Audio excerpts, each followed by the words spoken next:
So let's talk about how to rank in search in 2025. And so search is the new scroll, right? So when people are looking to find content on these different platforms, they're going to be searching, right? So if you're not optimizing your TikTok and your YouTube and your Instagram and your Google, you're essentially being invisible, right? We don't want to be invisible on any of these platforms. And so, why does search strategy matter? It matters because in 2025, search first discovery is dominating, right? So, if people have a specific content that they want to find, they're going to go ahead and search for it, right? And so now TikTok is now a search engine. So, if you're on that platform, you're using things like creator search insights to find the content you're looking for. This is how people are going to be able to discover you on this platform.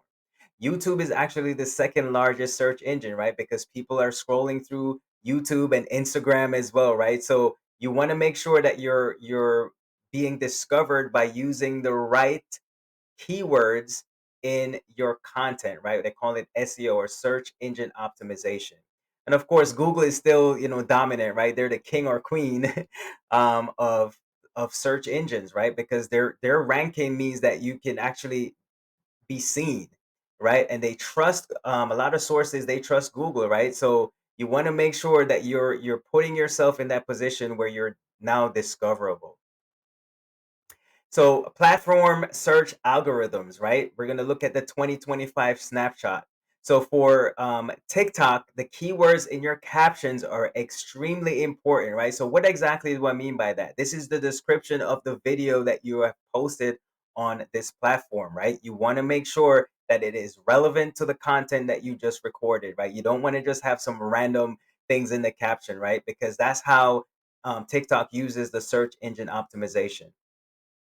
Your overlays, right? So the things that you're putting above your head or somewhere in, in the middle or below, right? Something that to really capture, that's really actually your hook as well, right? You're telling the audience and the algorithm what the content is all about.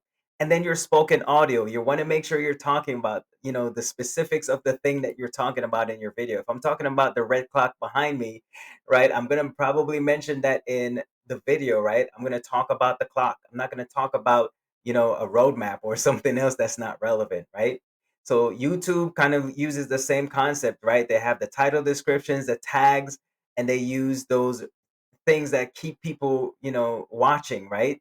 And that's the same concept, right? So Instagram, you're talking about hashtags and saves and captions, right? So you're mentioning those things as you're going through your content, right? So Google, they use structured data, backlinks, page speed, and relevance, right? So that's how you're being categorized by these different algorithms. So let's go over step one, right? So we're talking about keywords research across platforms. Let's start with TikTok, right? Creator search insights, like I mentioned before. This is where the content gap is located, right? People are searching for information and they want to be able to find it. So if you do your video or you're posting your content and it is not, relevant to the information they're looking for, you still will remain invisible, right? And then so for different platforms, even on TikTok, right, the hashtag absolutely makes a difference, right? You want to make sure you're using, I think TikTok only allows you to do 5 hashtags now, right? So make it worth your while. Before, I think you could put as many hashtags as you wanted. Don't remember the exact number, but now it's limited to 5. So make it count, right? If I'm talking about the red clock, hashtag red clock, right? Things that are relevant to the video or things that are going to make sure that you're discoverable, right?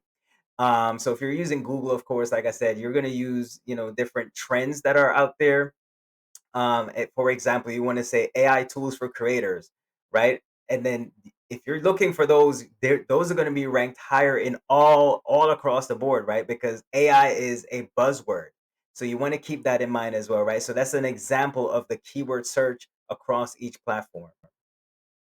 And then you want to talk about optimizing your data. That is step two, right? So in your TikTok, your caption, your overlays, and your spoken keywords, you want to make sure that you're bringing that up front, right? You don't want to wait until towards the end or just to be able to put that in the description. You want to optimize that data, right? So if you're using Instagram, those captions and those hashtags make a difference as well, right? So use literal keywords. Don't get clever, just make sure that people can find you when they're searching for that information, because that's how you're going to be ranked across each platform. And then step three is your hook and your retention, right? Your hook must hit within the first 3 seconds. I cannot stress that enough, right? So you want to use bold claims and you want to use statistics. You want to ask questions, right? So for example, if you're trying to like maybe this video that I'm doing, right? I could say still editing manually because this is probably going to be a long form video, and so I'm going to want to reduce it into like mini videos or mini clips or shorts, if you would, that I can recycle and repurpose. We'll talk a little bit more about that, further on in the next few slides, right? So you want to say still editing manually, you're wasting 10 hours weekly, right? So that's a hook. I'm going to want to stop the scroll and find out like, wait a minute, what exactly is this person going to be talking about? Are going to show me how to save 10 plus hours weekly, right? How many of us know that time is valuable and precious, right? The other thing is one of the other things that I'm going to start implementing more is motion.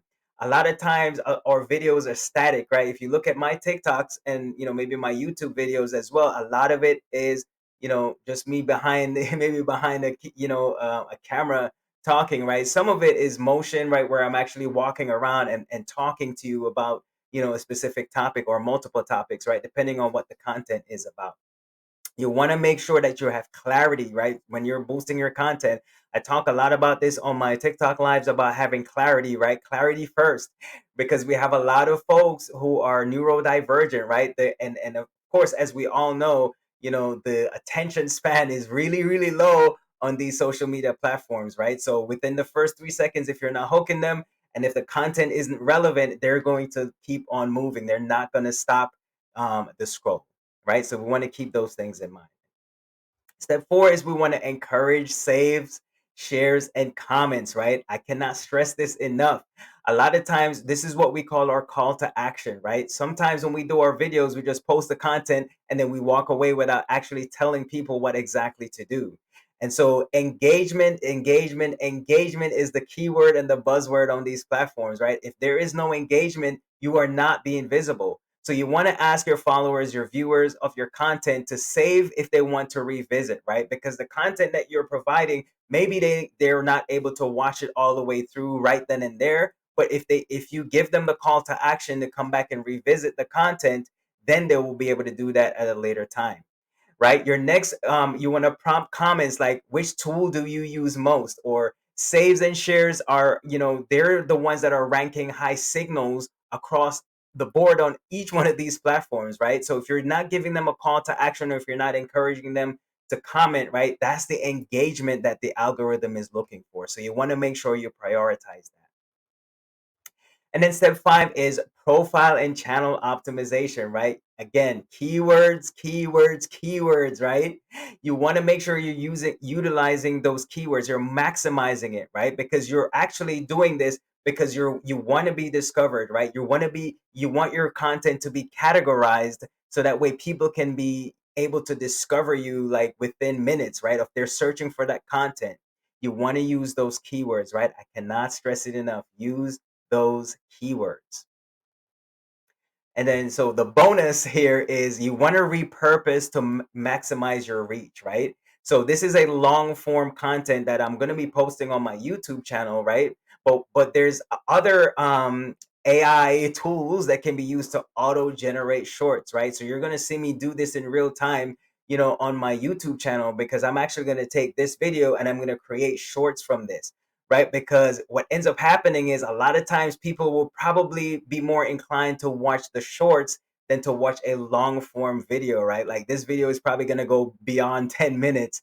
And so if that's the case, then what I want to do is I want to create little snippets, right, that I can use across all of my platforms, whether it's Instagram, whether it's TikTok, YouTube, wherever it is, right? And then they talk about carousels, right? So we'll probably do go a little bit deeper diving into the carousels, right? But those things that you can use to embed in your videos, right? Because one video that you create can become like 10 different clips, right? So Opus clip is one of them. I will put the link in the description as well, so that way you can, test it out, right? I think they give you a certain amount of free credits to be able to test it out, right? And then there's the paid version that you can subscribe to as well. Right? So thank you so much for watching. I appreciate you guys. For those of you who are not subscribed to my channel, my handle is right here on the screen. You can pretty much search for that handle and find me just about across all of the social media platforms, right? So if you want my literal multi-platform SEO checklist, drop a magnifying glass or search emoji in the comments, right? So the next video I plan to do is going to be how to use AI to script viral content in 60 seconds, right? So subscribe, save, and share if this helped you rank smarter. Catch you in the next one.